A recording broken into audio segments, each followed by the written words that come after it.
Ini 3 prinsip awal digital minimalism.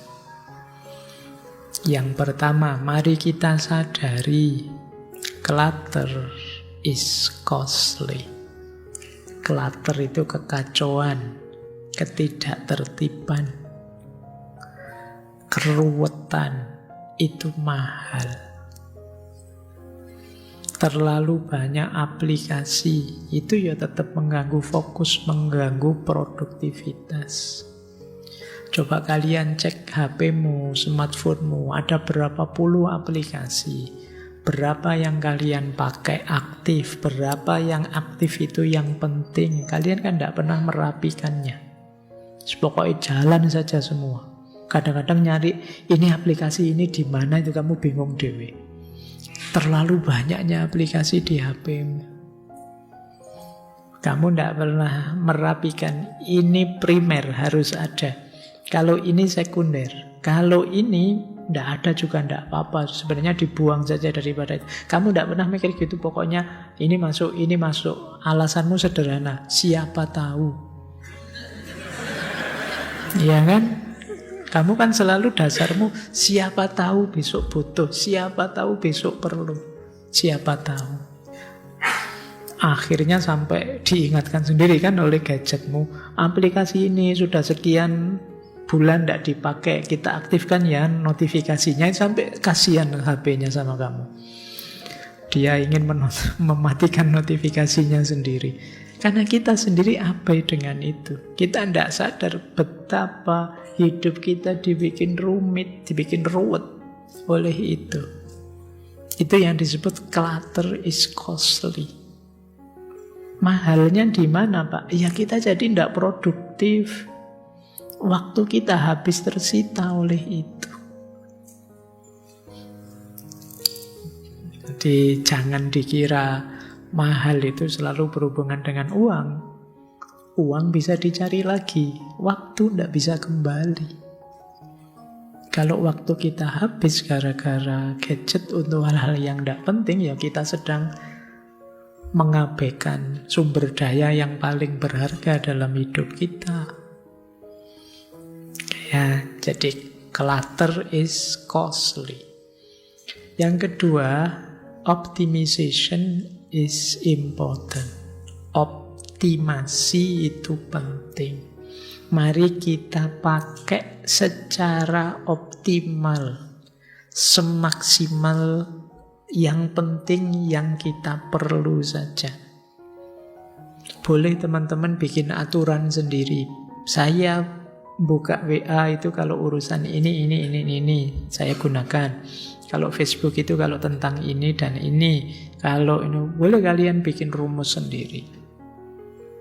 Jadi biar tidak asal iseng, asal nemu dan siapa tahu tadi. Makanya rumus ketiga, intentionality is satisfying. Kesengajaan itu memuaskan. Mari kita gunakan media sosial, kita gunakan gadget kita secara sengaja. Secara sengaja itu maksudnya secara sadar. Lebih sering selama ini kita menggunakannya secara tidak sadar. Tiba-tiba saja HP sudah di tangan, ya otomatis sudah.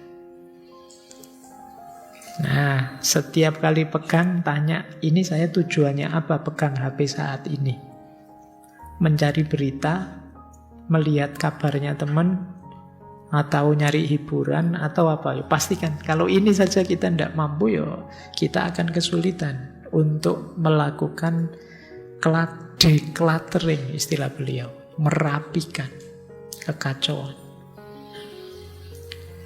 Ini digital minimalism, 3 prinsip utama, 3 prinsip pokoknya. Clutter is costly, optimization is important, dan intentionality is satisfying. Lanjut. Nah, ada beberapa strategi. Ini kalau kita kelompokkan ya, uraian panjang di buku beliau. Yang pertama, Malam hari ini sebenarnya tidak terlalu dalam tapi lebih praktis. Jadi banyak nanti analisis-analisis praktis beliau.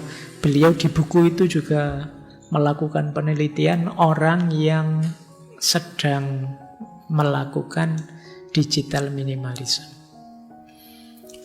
Yang pertama begini beliau, untuk mengurangi kecanduan tadi. Hapus aplikasi medsos yang tidak diperlukan dari ponsel kita.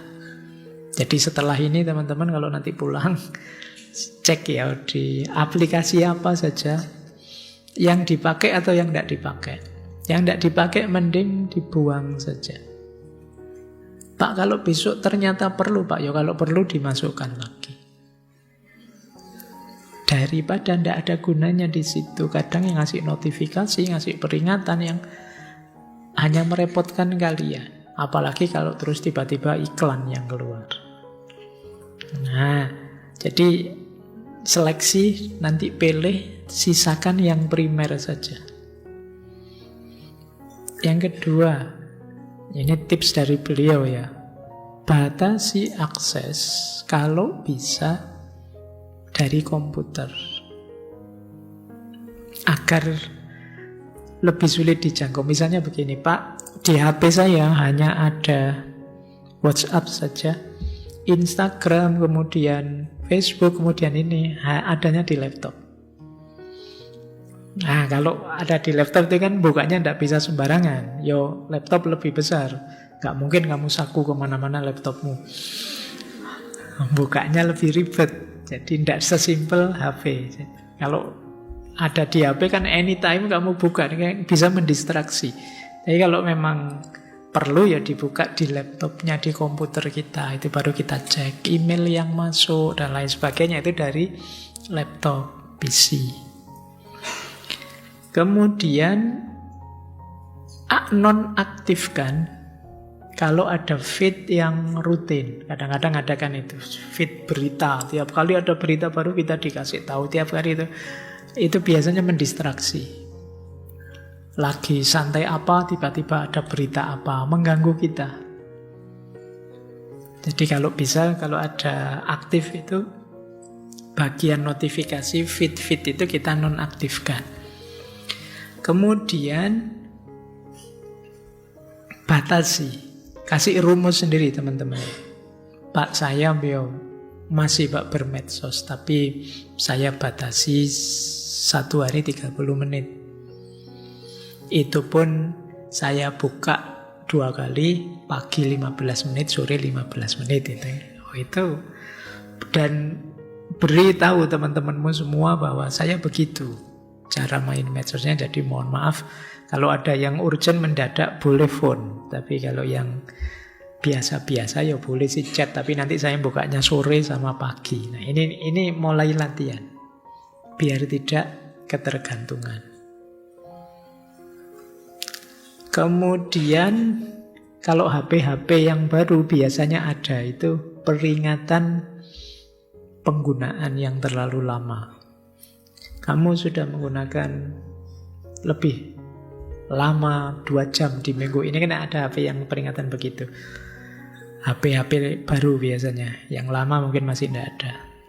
Ini jangan jadi alasan beli lagi loh ya. Kalau ada gini terus kamu beli biasanya. Enggak, ya biasanya asal nggak terlalu jadul biasanya ada itu peringatan limitnya. Kamu sudah menghabiskan sekian giga, kamu sudah sekian jam itu. Aktifkan itu terus atur secara lebih ketat. Ini latihan, wong namanya latihan ya poso, memang kan tidak bisa diumbar. Jadi dikurangi, tidak harus ditinggalkan sama sekali. Ya kita tahulah hari ini sulit kita meninggalkan medsos sama sekali. Kata beliau begini, sangat mudah untuk tergoda sejumlah kecil keuntungan yang ditawarkan oleh aplikasi atau layanan terbaru, tapi kemudian kita lupa biayanya dalam hal sumber daya terpenting yang kita miliki, yaitu menit-menit dalam hidup kita. Kita tidak merasa rugi ternyata. Kehilangan sumber daya yang paling berharga. Kalian boleh tanya dirimu sendiri ya, sampai usia hari ini kamu punya pengalaman lapangan apa saja? Coba ngobrol sama orang tuamu, mereka punya pengalaman lapangan apa saja saat mereka muda. Bandingkan dengan dirimu. Semoga tidak selisih banyak, semoga ya. Karena kalian hari ini lebih banyak sibuk di gadget. Ada enggak teman-teman di sini yang enggak pernah ke sawah? Kalau ke sawah pas rekreasi, outbound sama gurunya. Atau pas jalan-jalan. Ya paling tidak kamu harus punya pengalaman itu. Punya pengalaman ronda, punya pengalaman siskamling, punya pengalaman kerja bakti, harus punya pengalaman yang luas. Tapi kan dunia kalian hari ini banyak seputar gadget. Kalian tidak menyesal kehilangan begitu banyak waktu. Padahal kita tidak tahu loh di masa depan itu apa yang terjadi. Ada banyak sumber daya yang kita tidak berani jamin besok masih ada. Minimal listrik. Itu mungkin sekian ratus tahun kalau tidak ada temuan terbaru, energi terbarukan yang memadai, bisa saja nanti generasi keberapa tidak ada listrik, tidak ada BBM. Loh terus, kalau pengalamanmu tidak luas, itu bisa depresi kalian. Wong sekarang listrik mati 1 jam, 2 jam saja betapa stresnya kita. Kita tidak tahu ada apa ke depan. Maka kalian harus siap mental apapun yang terjadi. Salah satu caranya, perluas pengalamanmu dalam hal apa saja. Jangan monoton. Kalau kalian hanya bisa 1-2 hal, dalam hidup ini ada banyak hal yang mungkin kita temui di masa depan. Siapkan sebanyak mungkin pengalamanmu. Makanya sering saya sebut, antara lain belajar ilmu itu jadi senjata kita. Tambah luas ilmu kita, tambah mungkin kita menghadapi berbagai macam situasi. Nah, eman-emanlah waktumu. Gunakan seefektif mungkin. Karena waktu satu-satunya sumber daya yang tidak bisa diulang. Kecuali di film yang bisa kembali ke masa lalu. Kalau di dunia nyata sampai hari ini tidak bisa. Baik, jadi ini kritik beliau ya. Kita itu sering tidak panik padahal kehilangan sesuatu yang sangat berharga, yaitu waktu. Yang kedua, beliau juga mengajarkan ke kita, seperti saya bilang tadi ya, gunakan medsos secara sadar dan bertujuan. Pastikan kita tahu mau apa, tujuannya apa, sebelum buka media sosial. Kemudian hindari, unfollow kalau ada akun yang tidak relevan. Sering mendistraksi. Wah, akun ini Pak, kalau ngomong ngaco terus, tiap kali saya baca pening. Loh wong, yo kamu bisa menyingkirkan dia dari temanmu, dari tampil di layarmu. Kenapa tidak kamu unfollow? Kan kita sering kalau di medsos itu kan, jangan komen yang gitu dong. Lu kan hak saya komen. Kan sering gegeran gitu. Ya komen tapi kan harus beradab. Suka-suka saya dong. Itu kan banyak model pengeyelan kayak gitu di medsos. Ya sudah, kalau kamu capek, lelah, tidak ngatasi, ya sudah, singkirkan saja dari layarmu kan bisa. Kalau kamu terdistraksi dengan itu. Jadi pastikan ada manfaatnya, pastikan relevan. Kalau hanya bikin masalah, buat stres saja, minggirlah. Kemudian berwaktu, jangan setiap waktu. Jadwalkan saja, biar lebih gampang. Oke ya. Baik, semoga tidak ada yang tanya ke saya, Pak Faiz apa sudah begitu? Yang jelas saya tidak main medsos kecuali WA. Nah, WhatsApp itu ya juga kadang mendistraksi, lagi sibuk-sibuknya apa, ya ding ding ding masuk semua. Yang sering masalah di saya itu sudah saya baca belum tak balas. Karena nanti sajalah gitu kan terus. Ya teman-teman yang mungkin WA saya tidak kebales lama boleh diulang ya, karena itu mesti ketumpuk banyak. Dan saya tidak anytime standby di depan gadget. Kadang-kadang ya lupa. Kayak gini tiba-tiba dibuka, oh ada WA masuk, isinya apa? Nanti saja, terus lupa. Itu jadi kebiasaan. Tapi yang jelas semoga kalian tidak kecanduan, tidak ketergantungan. Ya paling enak ketemu langsung sudah, kalau ada perlu itu ya langsung kita bisa ditanggapi, bisa tahu wajahnya ini kelihatan berkenan apa enggak.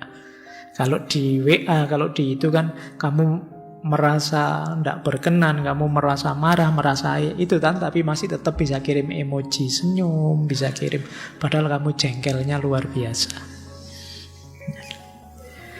Tidak apa-apa ya, oke ya, kamu ngirim jempol itu padahal kamu jengkelnya luar biasa. Ya, ini bisa begitu. Tapi kalau face to face tidak bisa kamu bohong. Dari wajahmu saja kelihatan kamu tidak terlalu suka, kamu tidak nyaman, itu kelihatan. Tapi kalau di medsos tidak bisa. Itu memang tempatnya pencitraan-pencitraan. Itu kan ingin mencitrakan dirimu bagaimana itu kelihatan. Baik, jadi cara kedua, gunakan secara bertujuan dan sadar. Jangan diperbanyak isengnya, eman-eman waktumu. Lanjut. Ini juga nasihat dari beliau ya. Coba perbanyak aktivitas penyeimbang. Dunia kita porsinya sudah agak terlalu banyak digitalnya. Yuk, kita seimbangkan dengan aktivitas-aktivitas yang lebih, apa lawannya digital itu, analog ya, kayak TV itu. Ada analog, ada digital. Ya aktivitas konkret, nyata di luar dunia digital. Jadi hobimu apa? Coba dikembangkan. Pak, hobi saya ada di gadget semua. Ya nambahlah hobi apa gitu. Hobinya game, hobimu coba ditambah. Musik kah? Loh, saya main musik juga pakai HP, Pak. Nulis cerita kayak gambar kah? Gambar juga sekarang pakai tablet saya, Pak. Cobalah, terserahlah monggo, tapi kembangkan hobi yang lebih kreatif, jangan monoton itu saja. Beliau juga menyarankan gini, coba baca buku fisik. Membaca buku fisik itu lebih kalau bagi saya lebih estetik, lebih indah, lebih nyaman menurut saya dibandingkan buku digital. Mungkin ini selera ya, tapi tidak tahu, saya tetap lebih nyaman baca buku fisik.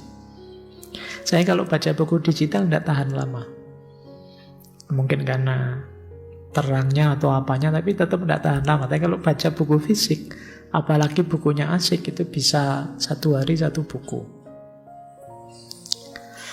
Ya kalau bukunya asik ya, kalau bukunya bulet ya. Oke ya, itu ada masa saya menamatkan berjilid-jilid buku, tidak ada seminggu itu Koping Ho. Itu kalau sudah asik baca itu tidak bisa berhenti itu. Saya membayangkan bisa tidak ya kalian nulis buku filsafat seperti Koping Ho itu, yang orang tidak bisa berhenti kalau sudah baca. Oh itu luar biasa sudah. Baik, ini salah satu cara sih. Jadi kata beliau coba bikin target baca ya, 1 buku 1 bulan. Cuma kalau pas baca jangan jejer HP. Biasanya kalah bukunya. Apalagi buku filsafat, apalagi ruwet, sudah tetap kalah sudah. Nyari momen yang nyaman di luar rumah apa di mana sambil pegang buku. HP-nya taruh di mana lah gitu. Kalau dibawa terus biasanya tetap kalah. Dibaca. Jadi menghabiskan waktu di alam, jalan-jalan, bersepeda, berkemah, bikin keterampilan. berkebun, memasak itu. Oh, nanti yang putri-putri, Pak, saya masak juga, rujukannya YouTube, Pak. Kalau tidak ada YouTube, tidak bisa masak saya. Ya wis monggo lah, yang penting masaknya kan konkret, tidak hanya bikin video masak, tapi masak beneran. Coba latihan, pokoknya diperbanyak aktivitas konkret. Termasuk hubungan sosial yang lebih dalam, ayo kita bangun. Lebih banyak bergaul dengan teman.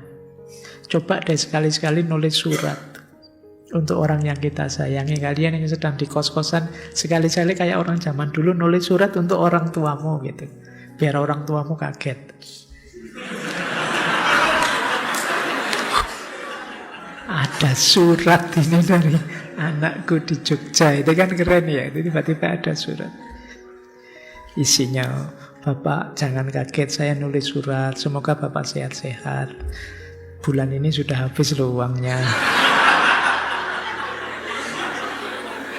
Tapi kan nyeni itu daripada kamu cuma pakai ya sekali-sekali ya budaya mana. Saya tidak tahu sekarang masih ada enggak ya kotak pos di pinggir-pinggir jalan itu. Masih dibuka enggak sama tukang posnya? Mungkin sudah tidak ada ya. Tapi itu unik, pada saatnya mungkin perlu juga. Boleh kalian bikin zona tanpa smartphone, no phone zone misalnya. Teman-teman yuk besok ngumpul yuk, tapi no phone zone. Boleh bawa HP tapi tidak boleh dibuka. Kecuali darurat, telepon yang penting. Tapi kalau sekedar ini ya, malam ini ya, itu tidak apa-apa. Sekali-sekali latihan begitu. Untuk melatih biar kita tidak ketergantungan. Kalau sedang ngobrol, apalagi dengan orang tua, sedang makan, itu ya pastikan gadgetnya tidak ikut ke meja makan. Kadang-kadang makan di meja makan bareng-bareng, masing-masing disanding oleh HP-nya, terus nengok HP-nya sendiri-sendiri. Kebersamaannya tidak dinikmati. Gadgetnya juga mestinya ya tidak terlalu fokus, wong sedang makan. Nikmatnya makan juga tidak ada di perhatian. Jadi kemanfaatannya hilang semua, eman-eman. Jadi kalau sudah kecanduan memang ninggal gadget sebentar saja, itu kan rasanya sudah kangennya luar biasa. Coba kalian mulai latihan ini ya. Yo, saya juga begitu, mungkin penting untuk latihan tidak terlalu tergantung dengan gadget. Kata beliau begini, percakapan tatap muka adalah hal yang paling manusiawi dan memanusiakan yang kita lakukan. Dengan hadir sepenuhnya satu sama lain, kita belajar untuk mendengarkan. Disitulah kita mengembangkan kapasitas untuk berempati. Disitulah kita mengalami kegembiraan karena didengarkan, karena dipahami. Jadi lebih intim, lebih asyik, lebih manusiawi pertemuan tatap muka dibandingkan berbalas pesan melalui smartphone kita. Lebih memanusiakan. Makanya kalau memang memungkinkan, besok Idul Fitri itu didahulukan silaturahimnya. Kalau memungkinkan. Kalau memang sangat jauh tidak mungkin, ya tidak apa-apa lah ngirim sekedar ucapan lewat WA, lewat medsos kita. Tapi kalau memang mungkin, kenapa tidak? Kita bertemu langsung, silaturahim langsung. Jadi, ya kecuali memang jauh tidak mungkin. Lebih intim, lebih asyik. Bandingkan ya kalian sekedar minal aidin wal faizin ketika mulut tidak bisa mengucap ketika ya itu WM kan template, cuma kamu ganti tahunnya saja biasanya, terus di copy paste di mana-mana. Coba ketemu langsung, mungkin tidak ada kata-kata seindah itu, tapi lebih intim. Sekedar ngomong kosong-kosong yo, sip kosong-kosong, tapi kan ketemu, itu rasanya lebih masuk daripada kamu ngirim puisi panjang lebar. Bikin foto lah, dimodif yang kayak apalah, itu lebih intim kalau kita ketemu langsung. lebih memanusiakan manusia.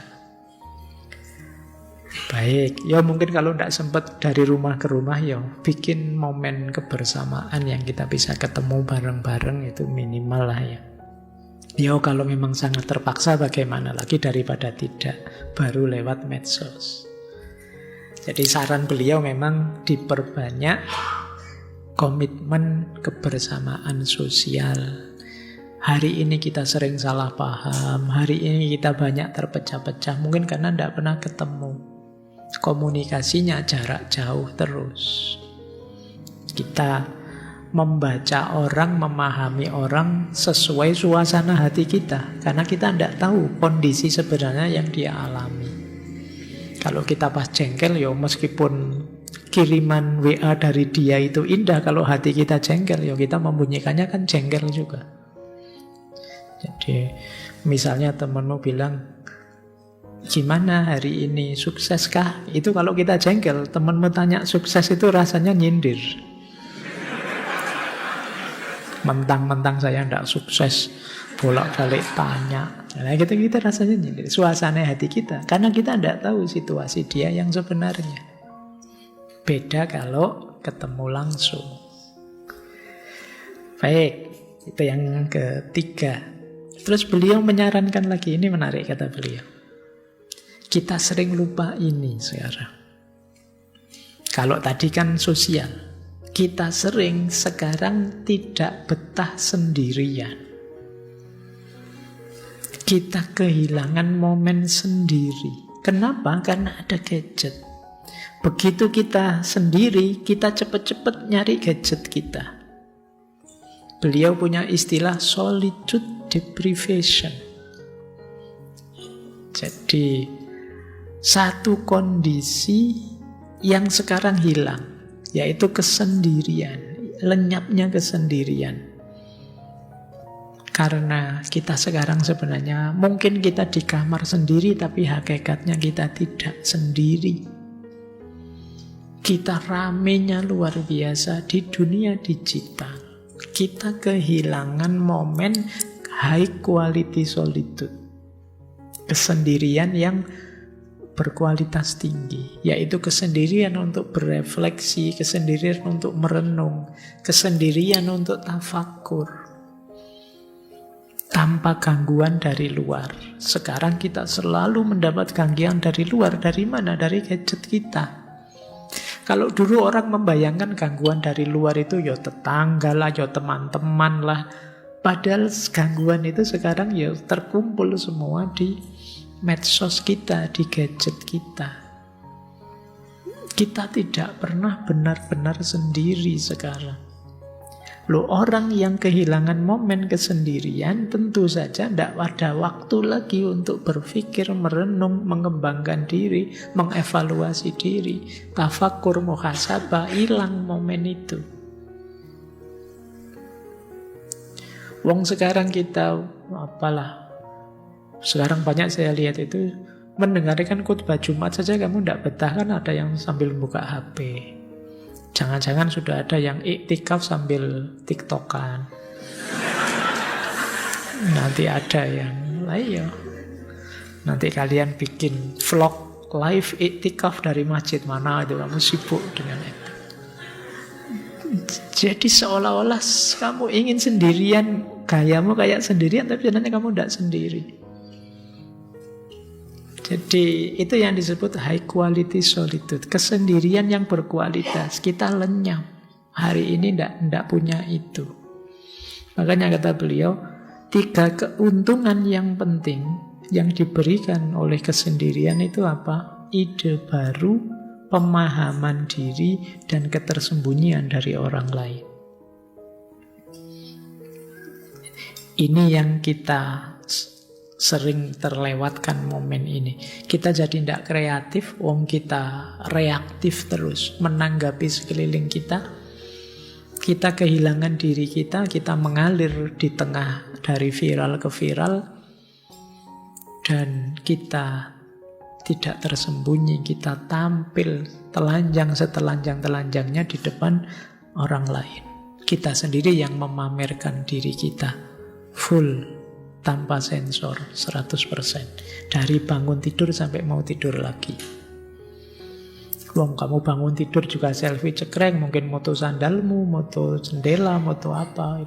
Pagi yang indah gitu kan, terus mandi, terus sampai mau tidur lagi kamu masih. Jadi kamu sendiri yang mengekspos dirimu sangat terbuka. Jadi orang itu tahu detail hari ini kamu ada di kos-kosan apa tidak. Kamu makan di warung yang mana. Kamu nongkrong sama siapa. Kamu itu orang tahu betul. Dari siapa? Dari kamu sendiri. Wong kalian yang mengekspos dirimu sendiri. Nah, penting ya teman-teman. Ambil high quality solitude untuk dirimu sendiri tanpa terdistraksi oleh gadgetmu. Kata beliau, kesendirian mengharuskanmu untuk tidak lagi bereaksi terhadap informasi yang dibuat orang lain, dan sebaliknya fokus pada pikiran dan pengalamanmu sendiri dimanapun engkau berada. Tentu saja kalau ada orang lain, kita harus menyesuaikan dengan orang lain. Kita harus merespon, bereaksi pada orang lain. Tapi kalau kita sendirian, kita bebas. Jadi diri kita sendiri. Ambil momen itu, jadilah dirimu yang sejati dengan cara tadi. High quality solitude.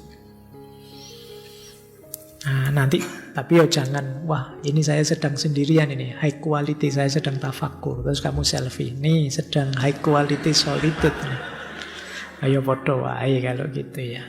Maksudnya biar tidak terdistraksi oleh gadgetmu. Baik, kita lanjutkan. Ini masih agak panjang. Ini praktis. Ini tiap poin itu kalau di buku itu satu subbab ya. Apa sih yang harus dilakukan? Ini menarik tips beliau. Saya tidak yakin kalian bisa melakukan semuanya, tapi kalau bisa hebat. Yang pertama, tips dari beliau ya, ini prakteknya. Tinggalkan ponsel di rumah.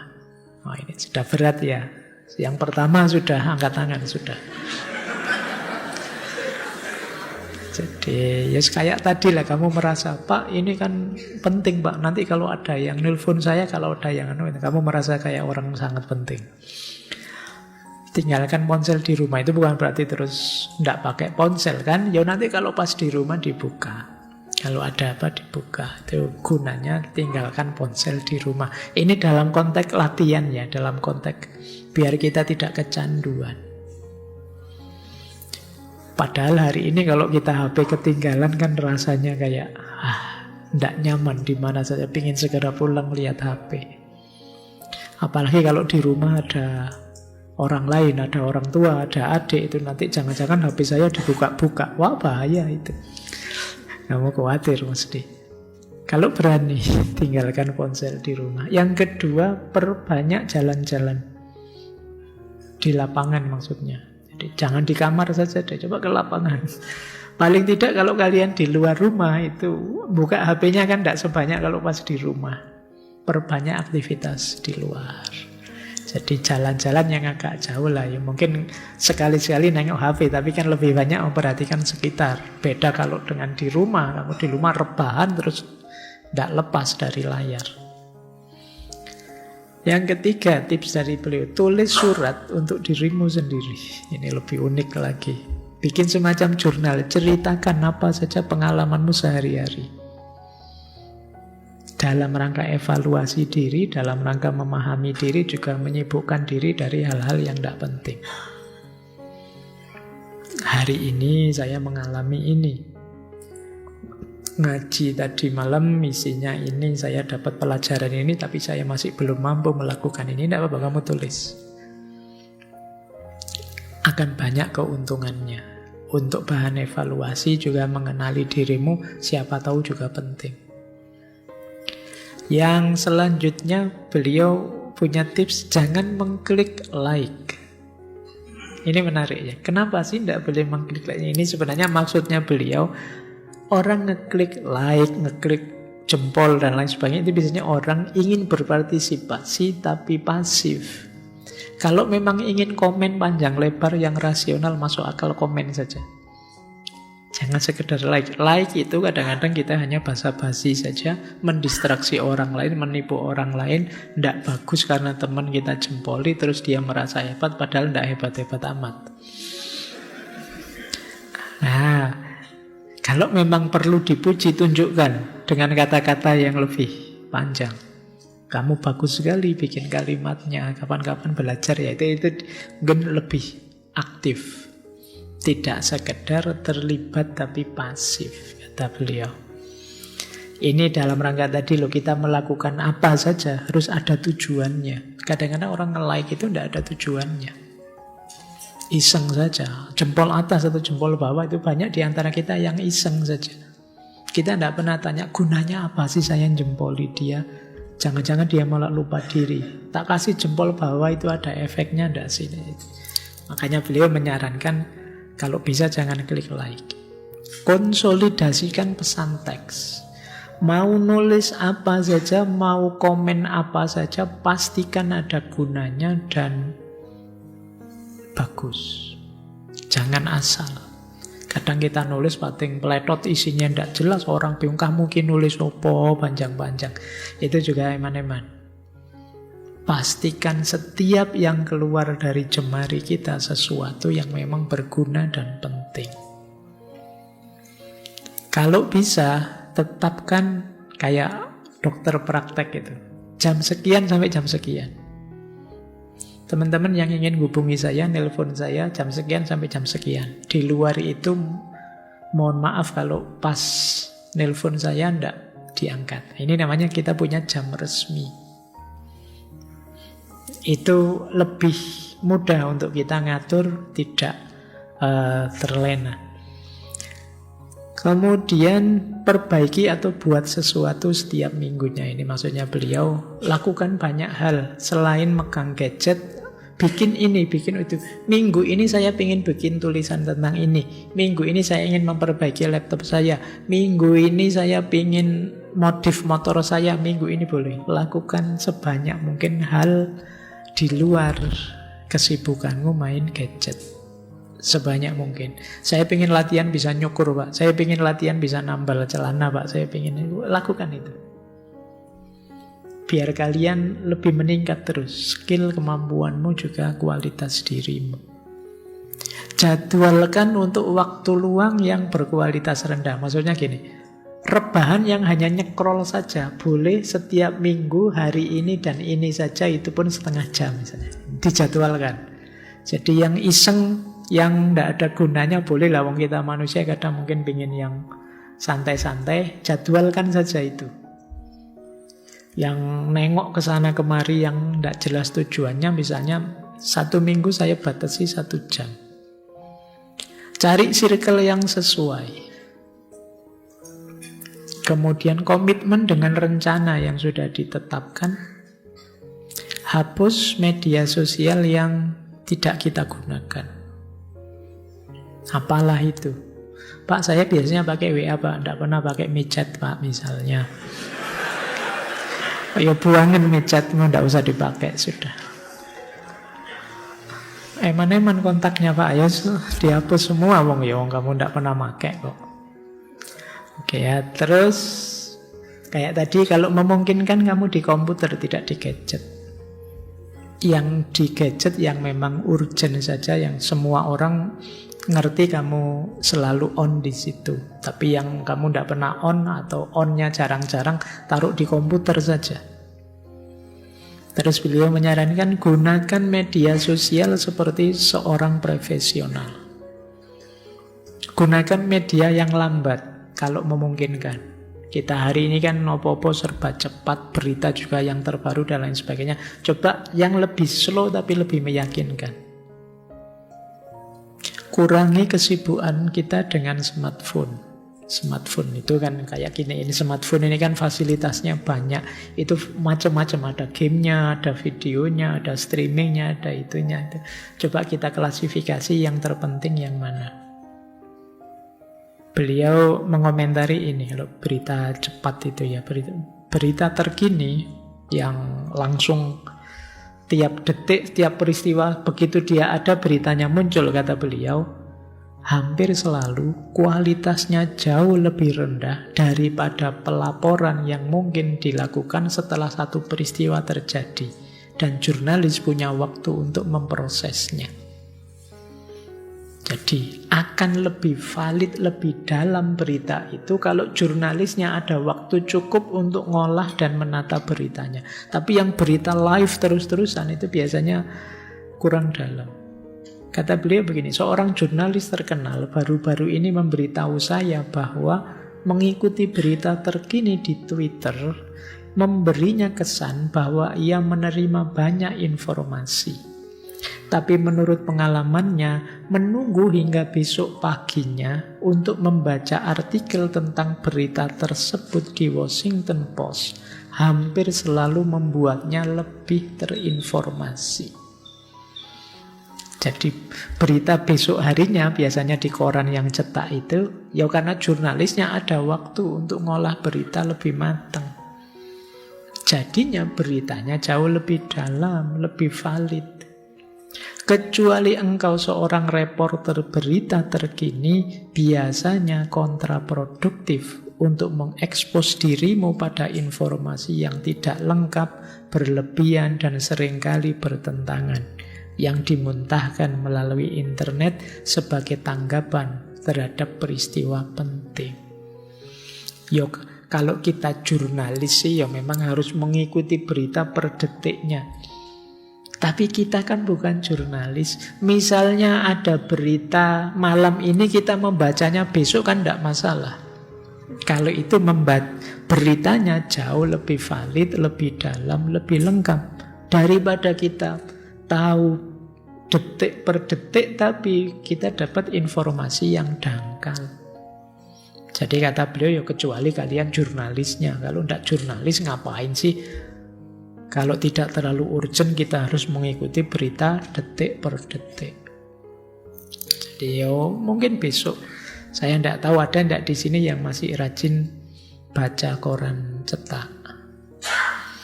Mungkin masih ada, tapi nyari yang gratisan. Karena yang beli mulai jarang sekarang. Ini saya tidak tahu, mungkin tidak harus yang cetak, tapi berita yang sudah matang, yang sudah diolah dulu. Bukan, mungkin kan sekarang banyak kanal-kanal berita yang tiap detik, tiap ada berita baru. Ini menurut beliau ya, jauh lebih terinformasi dibandingkan informasi-informasi sesaat dari berita terkini. Baik, terakhir. Nah, materi kita puasa medsos itu materi terakhir ini sebenarnya ya. Jadi istilah beliau digital detox. Kita sudah terlanjur terkontaminasi, kita sudah terlanjur kecanduan. Berarti kita harus melakukan detox, pembersihan. Ini yang beliau maksud steady digital declutter, 30 hari penertiban digital. Jadi strateginya 3. Yang pertama, define your technology rules. Definisikan aturanmu bermain teknologi. Bikin aturan tentang cara bermain teknologi. Kemudian take a 30-day break. Pause sebentar, 30 hari. Ini yang saya sebut, saya tidak tahu kalian mampu apa tidak. 30 hari off dulu, kecuali yang sangat penting. Kalau sudah, reintroduce teknologi. Kita kembalikan. Yang tadi sudah kita buang, kita kembalikan. Tapi sekarang lebih fresh. Kita sudah tidak tergantung lagi. Itu sama seperti kalau dalam tasawuf itu sufi uzlah dulu, menjauh dulu dari dunia untuk melepaskan keterikatan. Kalau sudah tidak terikat dengan dunia, balik lagi, yo ngajar lagi, yo berbaur dengan orang lain. Tapi sekarang sudah tidak terikat lagi, tidak tergoda lagi. Nah, ini sama dengan digital detox ini. Steady digital declutter. yang dilakukan ini. Yang pertama ya, kalau kalian yang mengikuti ini, siapa tahu 30 hari kalian bisa besok bulan Ramadan. Identifikasi teknologi yang akan kita hapus sementara.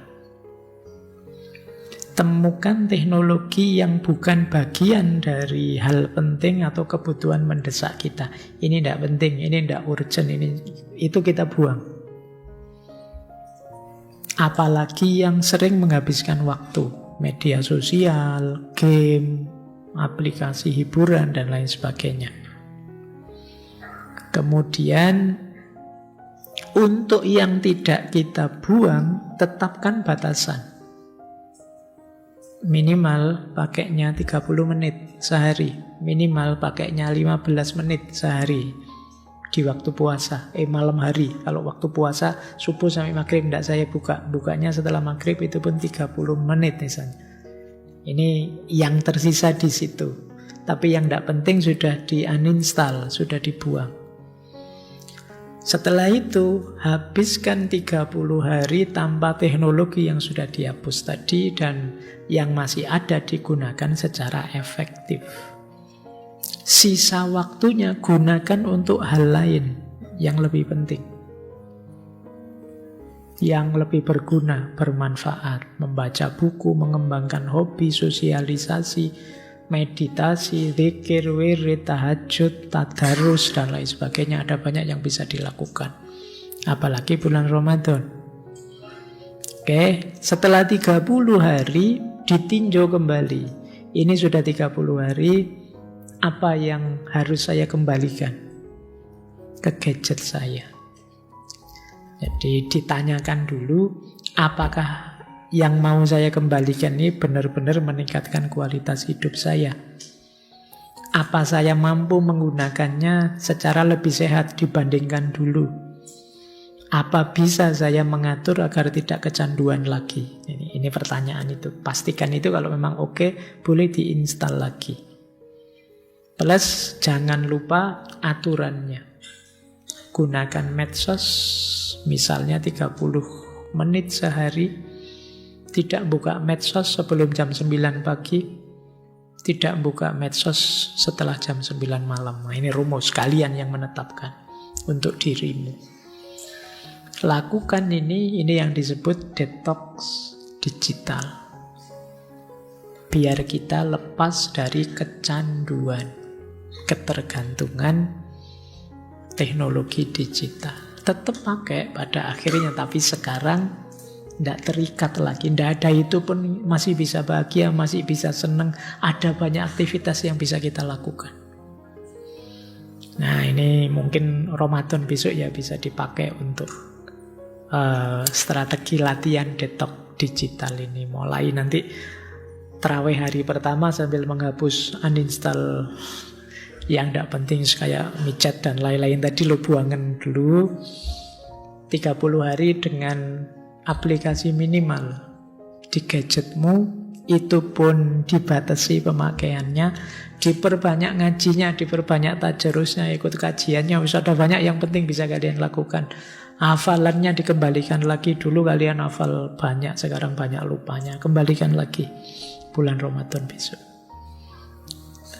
Idul Fitri boleh mempertimbangkan lagi. Kelihatannya saya bisa sudah 1 bulan tanpa itu. Perlu tidak saya kembalikan?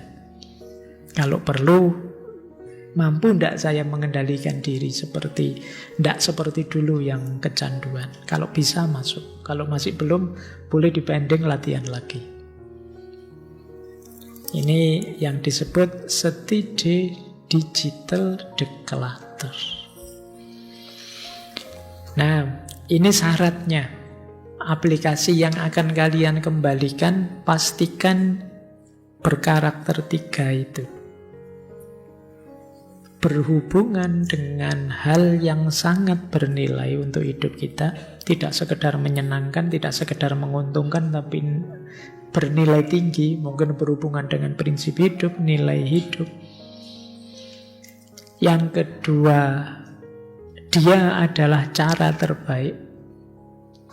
Kalau masih bisa diganti cara yang lain, ganti saja dengan cara yang lain. biar kita tidak tergantung. Dan yang ketiga, pastikan punya SOP, standar operasional prosedur. Rumus tadi loh, standar pemakaian. Kalau sudah punya ini, kembalikan yang tadi di uninstall, dikembalikan lagi. Untuk menghilangkan kecanduan kita. Baik, itu ya. Semoga teman-teman bisa mulai mempraktekkan ini besok. Makanya saya taruh akhir ini biar ingat nanti Ramadan kita latihan lah. Masuk kita kalah terus. Sekali-sekali kita yang mengendalikan. Bukan kita yang dikendalikan. Bukan berarti tidak penting-penting, tapi kitalah yang harus jadi penanggung jawabnya. Kita pengemudinya, bukan kita yang dikemudikan. Ada beberapa pengalaman yang tadi saya sebut ya, Cal Newport ini melakukan penelitian orang-orang yang melakukan ini. Ini beberapa komentar dari orang-orang tadi. Ada yang komentar begini, beberapa hari pertama ternyata sulit. Kebiasaan adiktif saya terungkap dengan sangat jelas.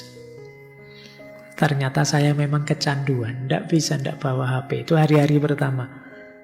Contohnya apa? Saat-saat ngantri, saat-saat santai di antara aktivitas, saat-saat bosen, saat-saat ingin menengok orang-orang yang saya idolakan, saat ingin melarikan diri, bahkan saat saya hanya ingin melihat-lihat,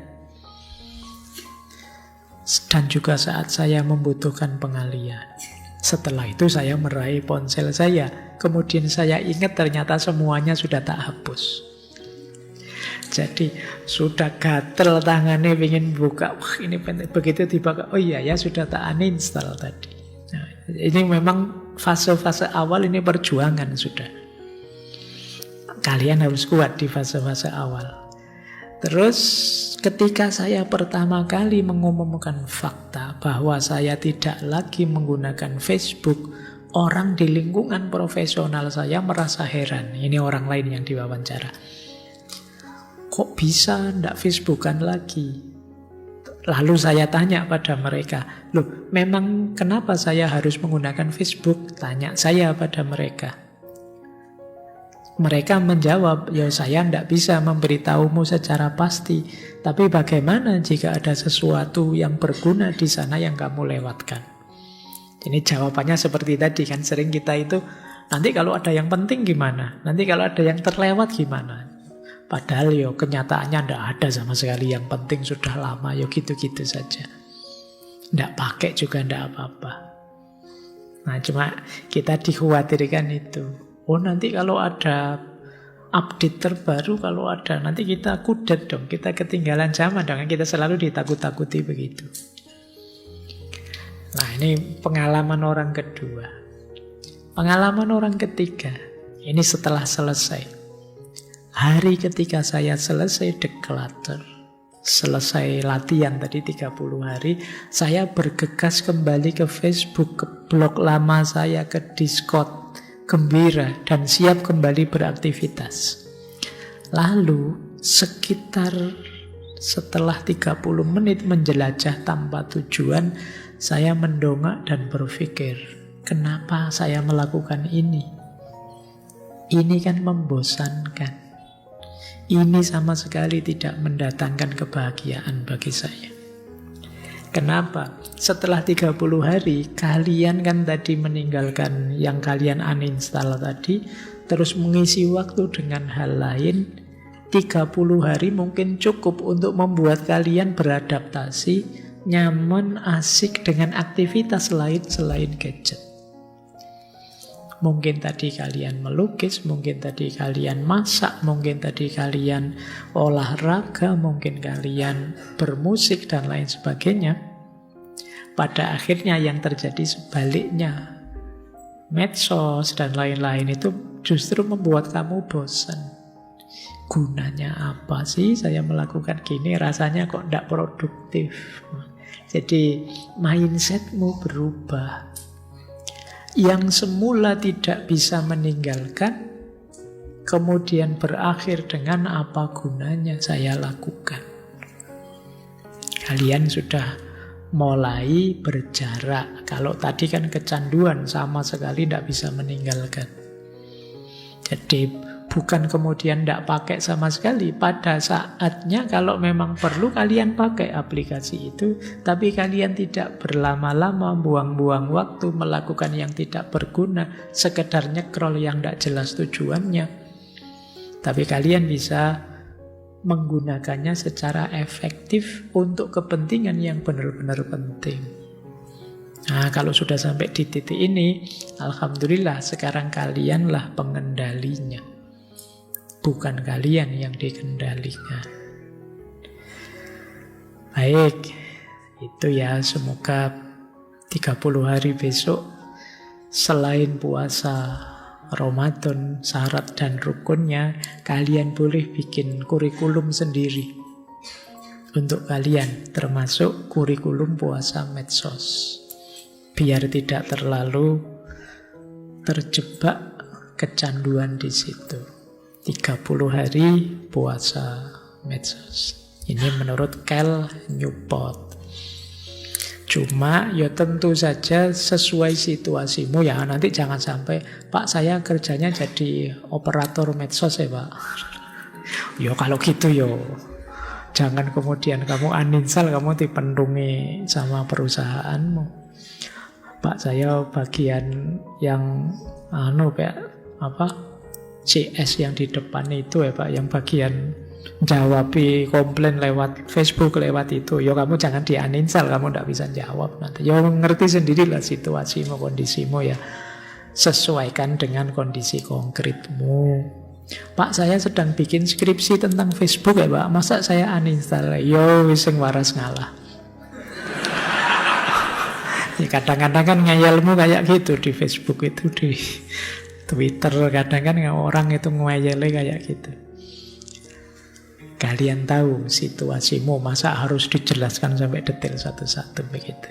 Jadi prinsip umumnya begini ya, di lapangan kalian sesuaikan dengan situasimu masing-masing. Baik, saya kira itu ya teman-teman. Untuk malam hari ini sesi terakhir dari ngaji filsafat sebelum Ramadan. Insya Allah nanti kita lanjut lagi setelah Idul Fitri. Ya di bulan Ramadan kelihatannya ada kegiatan. Jadi, masih ketemu saya mungkin, tapi tidak dengan judul ngaji filsafat. Karena ngaji filsafat kan setelah Isya kayak gini, nanti kalau tidak libur kalian tidak tadarusan, tidak tarawih. Ada yang lebih pokok. Tentu saja jadikan momen Ramadan untuk perbaikan, peningkatan kualitas diri kita. Jadi Allah sedang memberi kita kesempatan besar. Agak break sebentar dari kesibukan rutinitas kita. Tadi kan ada sedikit uraian bagaimana yuk kita menghidupkan high quality solitude di bulan Ramadan ini. Kesendirian tapi yang berkualitas. Meningkatkan kapasitas dan kualitas diri kita sekecil apapun itu, biar nanti ada momen untuk kita mensyukuri, alhamdulillah ya Allah kita diberi bulan Ramadan. Jangan sampai nanti kita menyesal, ya Allah ternyata 1 bulan Ramadan saya tidak dapat apa-apa.